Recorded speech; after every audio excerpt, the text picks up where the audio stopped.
بسم الله الرحمن الرحيم. السلام عليكم ورحمة الله وبركاته. waxaan idin soo gudbinayaa qiso cajiib ah. haweeney muslimad ah oo u dhalatay dalka Sacuudiga ayaa waxa ay tiri ninkeyga Allah u naxariistee waxa uu geeriyooday aniga oo da'deedu tahay 30 sano jir. waxaanan haystay caruur isugu jirta gabdho iyo wiilal. kadib geeridii saygeyga adduunyadii oo dhan ayaa ii soo urtay. sidii aan u oynayay ayaa indhahayga nuurkoodii yaraadeen. waxaan istusay iskana dhaadhiciyay inaan ahay qofka adduunyada ugu nasiibka xun. caruurteeduna way yaryar yihiin.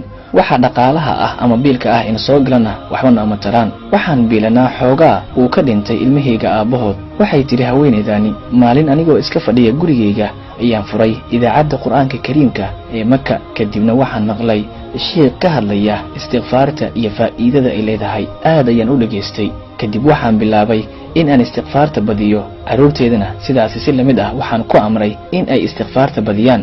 waxaa dhacday muddo yar kadib dhul aynu lahayn oo bari hore wado ama jid la dhisay maray oo aynu ka sabarnay xilligii uu noolaa ninkeyga ayaa inooga timid lacag aad u badan oo malaayiin ah. wiilkeygii weynaa waxa uu noqday kan ugu horeeya taxfiidka quraanka kariimka magaaladii aynu ku nooleen. waxaana mas'uul looga dhigay isla wiilkeyga dadka tabarta daran waxtarkooda iyo dhaqaaleyntooda.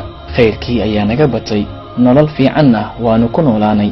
ilaahayna waxa uu ii xifdiyey wiilashayda iyo gabdhahayga. walwalkii iyo murugadii i haystay Allah waa uu iga qaaday. waxaan noqday qof farxaan ah. waxay tiri haweeneydii intaa oo dhan waa fadliga istighfaarta ay leedahay. haddaba qof kasta oo inaga mid ah waxaan kula dardaarmayaa naftayda iyo tiinaba in aan badino istighfaarta. sida ugu sareysa ee Allah subhanahu wa ta'ala loo weydiisto dambi dhaaf waa in aad tiraahdaa Allahumma anta rabbi la ilaha illa anta khalaqtani wa ana 'abduk wa ana 'ala 'ahdik wa wa'dika ma istata't a'udhu bika min sharri ma sana'tu abu'u laka bi ni'matika 'alayya wa abu'u bi dhanbi faghfir li fa innahu la yaghfiru adh-dhunuba illa ant. ilaahay ha ina waafajiyo waxa uu jecel yahay isla markaana uu raaliga ka yahay. la wadaag fiidiyogan asxaabtaada kale si ay uga faa'iideystaan